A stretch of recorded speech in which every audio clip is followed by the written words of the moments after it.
Hey guys, and welcome back to another video. I thought I'd make another video today to go in a bit more detail about the general signs and symptoms of breast cancer, and also a little bit about my backstory in a bit more detail, because I'm aware my previous video was very straight to the point and it didn't go into that much detail. So I want this video to be a little bit more precise in information, raising more awareness of the specific signs and symptoms to look out for, and also real and raw. So I'm going to share more about my journey in terms of the lead up to my official diagnosis, what my diagnosis actually is, and what that meant for treatment options. And as you can see, I'm wearing the Black Women Rising t-shirt. Black Women Rising, if you don't know, is an amazing charity. There's a load of ladies that have gone through the cancer journey and they look like me, and that's what I needed when I went through my journey. There was nobody that looked like me online sharing their journey, because there is a taboo amongst Black minorities, which will be another video, I'm sure. We don't talk about health, we don't talk about our journeys, and it's so important, especially to save lives, to be advocates for each other. They put together talks, projects, events, online support group, coffee mornings, amazing charity. If you are in need of support or anything at all, please go and check them out.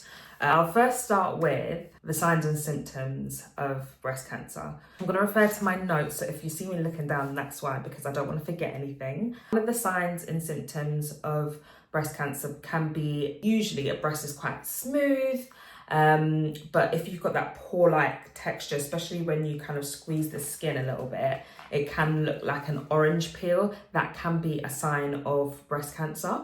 Number 2 is inverted nipple or nipple discharge. So nipple inverting is where the nipple can go inwards. Sometimes that's a sign of the actual cancer cells can be like sucking it in, or just the fact that it's changing the skin altogether. If you have discharge coming from your nipple and it's not milk because of breastfeeding and you're concerned, go and get it checked out. I wouldn't leave it to chance. Sometimes it can be nothing and it can just be changes in your breast altogether. But as we know, we want to be sure and we want to be safe. So get it checked. The third one is rash or specific changes in the skin of your breast. So it may be that the skin may look or feel a bit rough.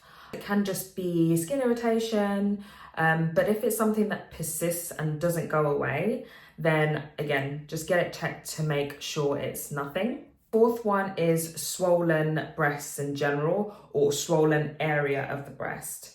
Now, for myself, I did experience a small section of it being a little bit swollen, or if it's just one section that feels a little bit heavy, almost like there is a lump there, or just the area in one part feels a bit off, then get it checked out. Which is the most common is a lump. Some people don't have a lump at all. Some people just, go for their routine checks and they find that it is breast cancer. But the lump is a very common sign of breast cancer. Now, I had lumps in the past. I had what's called a fibroadenoma, which is benign lumps, non-cancerous lumps that are found in the breast, sometimes during your menstrual cycle, sometimes just general hormone changes. We're filled with hormones. We are ladies, so we've got a lot of hormones going up and down. So sometimes your breast can just feel a bit different throughout the months. As I said in my previous video, my lump persisted and it just did not go away. So it felt quite firm as well, because as I said, some of the lumps that I felt in the past are quite kind of squidgy and they feel almost like frozen peas a little bit, like there's just little lumps there. But I had them checked out as well and they were absolutely fine. There was nothing found there. But this specific lump that I found was the size of like a large grape. It was like maybe this big. It was quite firm. So that's when I knew that something was wrong. Less obvious signs as well that I noticed for myself was a lack of energy. That was something that I felt, I just knew something was wrong with my body, but I couldn't tell what it was exactly. I couldn't pinpoint that it was that specific thing. As I said before, it was a shock to me when I found out that it was breast cancer. But when I found out, it all made sense because all my symptoms that I was having, some of them were quite common and some of them were less common. So the fatigue would not go away even when I had a good night's sleep and I was, drinking plenty of water. I was always tired. So I believe, and I don't know if this is medical term, so don't quote me, but I think that was the cancer kind of taking a lot of energy from my body. So I just want to talk about my official diagnosis, the lead up to getting that diagnosis, what the diagnosis actually was, what my treatment plan was and is, and what that means going forward for me. As I mentioned, I found a lump in my breast and I went to the GP and they examined me themselves, similar to the way that I examine myself, just pressing on the skin in every area and comparing it to the other side as well. So mine was found on the right side.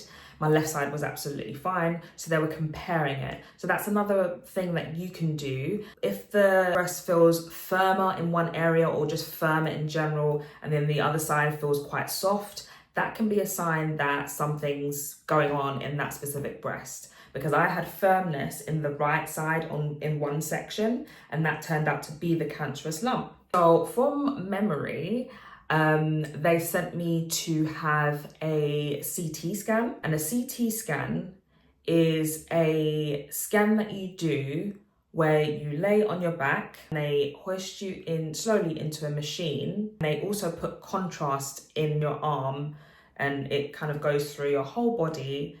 It can light up on their machine to tell them where the cancer is located, if there's any cancer spread anywhere else, or if there's any other foreign mass anywhere else. So that was one of the things that I did, CT scan. The other scan that I did was a mammogram. So if you don't know what a mammogram is a machine that has almost like a contraption, and it sounds really scary, and it's not scary, but it can be a little bit uncomfortable.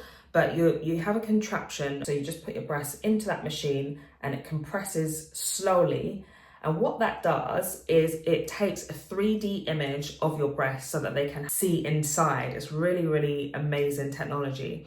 But they can see inside your breast using that mammogram, which is why they say to ladies to get your mammograms. I think the age that you can get your mammograms in this country as routine, I believe, is 50, which, to be honest, I think it should be a lot earlier because as you know, my diagnosis was at the age of 29. That is way longer of a time to wait for a routine mammogram. If you are concerned, go for that mammogram, ask them for that mammogram, because that will give them a good indication of if there's a mass inside the breast. Younger ladies' breasts are actually more dense than older ladies' breasts, so it's actually a little bit harder to see the breast cancer or any mass in your breasts when you're younger. So what they also had to do naturally as well is they had to send me for a biopsy. Now that was the most uncomfortable and painful thing going through a biopsy. They have to stick a needle into your breast to numb the breasts first. So you've got that feeling. And then when it's numbed, they then stick it inside, the needle inside the breasts to take some tissue out. So that's what a biopsy is. A biopsy is essentially getting tissue. So they can send that tissue that they collect from the large needle to the labs for further testing. Now they test for a few things when they send that biopsy to the lab. They test for obviously cancer cells to see if abnormal cells. So that's how they see if it's deemed as cancer. They test for grade of cancer. So the grade relates to how different the cells look. So you've got grade 1, grade 2, and grade 3. And then you've got the type of breast cancer. There's so many different types of breast cancer, which I didn't even know. There's cancers that are fueled by specific hormones, specific receptors. So we'll talk about the grade. So mine was grade 2, which meant that I was in the middle of grade 1 and 3. And we know that it's kind of in the middle in terms of the growth state. So it can be generally fast growing, but not like grade 3 where it's like really, really fast growing. And then the type of cancer was triple positive breast cancer, which relates to the hormone side of my breast cancer. That means that I've got hormones that fuel the breast cancer. Hormones that fuel it is estrogen, so they call it ER. Then you've got progesterone, which is PR.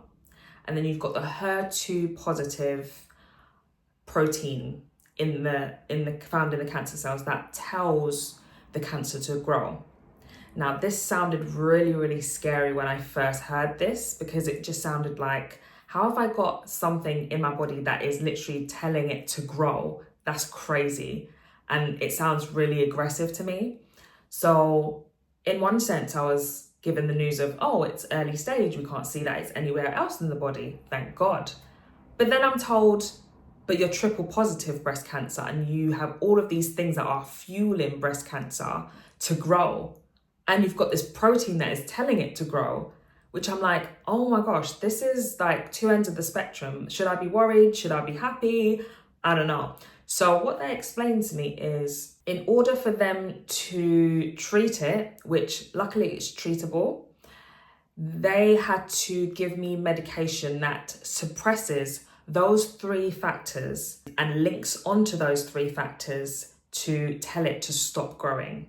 So generally, triple positive breast cancer it has a good prognosis and it's very, very treatable. The chemotherapy that they gave me meant that they were able to kind of monitor it quite well. The estrogen levels, they could monitor progesterone levels and the size of it. They were giving me regular scans to make sure it definitely was shrinking, which it did, which I'm glad about. So the treatment that I was on was called TCHP, and that relates to 4 medications that makes up the initial primary chemotherapy treatment that I was on. And that was 6 rounds of chemotherapy. As I mentioned, very aggressive because of my age. I then went to do a lumpectomy. The plan was to shrink the tumor down and then remove it, and then do radiation on the area to clean it all up. After surgery, they explained that there's dormant cells, which means that they're not growing or anything, but again, they didn't want to leave it to chance, so they put me on a maintenance treatment called Kadcyla.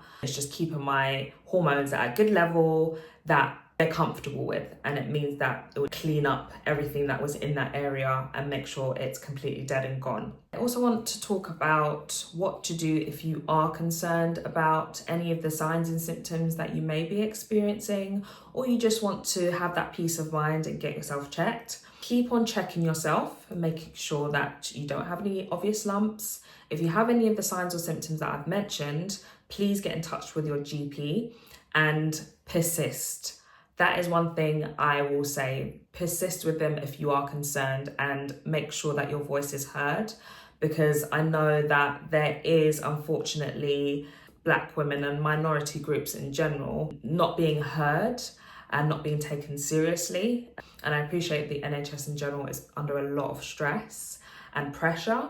However, this is your life, this is your livelihood, this is your health. You have to take it seriously, and other people have to take it seriously as well. They are experts in their field, but they can get things wrong as well, unfortunately. Cancer does not discriminate, okay? Cancer can affect anybody, Black, white, any other races, any age, anyone. There's children's cancer as well, and it's horrible to think about, it's horrible to say, but it is reality. So no matter what age you are, if you yourself or anybody that you know are experiencing any of these symptoms and they persist, please go to your GP, speak to them about your symptoms and push for testing. This saved my life because I'm here today.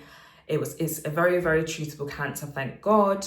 But if I would have left my symptoms for any longer and not been aware of the signs and symptoms and what to look out for and how to push and things like that, maybe it would be a different story. So I say all of that to say, take your health seriously, check your breasts. So many resources out there to support you during that time as well. If it is the news that you don't want to hear, I'm here to tell you that it's going to be okay.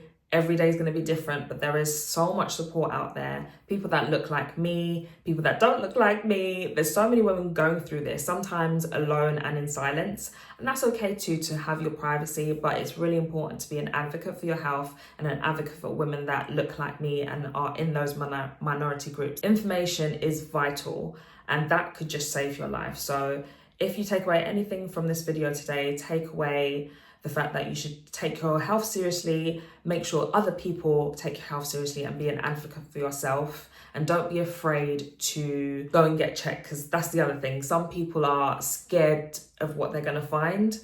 But if I was scared of what I would find and maybe left it, it may be a different story today. So check your breasts often as well, because breasts can change all the time. From you're young, from you get older, that you're changing all the time. So just be aware of what you need to look out for. But yeah, that's all from me, guys. Thank you so much for joining me for another video. I'm going to be sharing a little bit more about my journey. But if there's anything specific that you want me to talk about, I will do. I'm quite happy to if it helps somebody. But yeah, I will see you all in the next video. Bye.